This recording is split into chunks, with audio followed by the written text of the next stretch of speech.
So yan, namamasyal kami. And naisipan namin bumili ng drinks dito. Hindi ko naman mabasa kung ang pangalan. Pero mukhang masarap yung mga yung mga tinda nilang drinks. And may napansin ako, kakaiba sila magbayad. Nagpabayad. Halos walang cash talaga. Cellphone lang ang dala nila. Tignan nga natin. Okay guys. Pag nagpabayad sila dito, ito lang ang scanner. Galing sa cellphone. Talaga sa scan.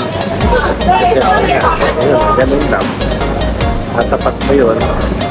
Bayad na. Napakadali. Wow. Ano naman, natutunan. Yan siguro pagtagal, kakaroon din tayo ng mga ganon. Para mas mabilis ang transaction. Eh, tsaka wala ka talang hawak na pera. Yan. Kuha na natin, bilhin natin strawberry. Strawberry may lemon. Tapos may mga sago. Ha? Iceman.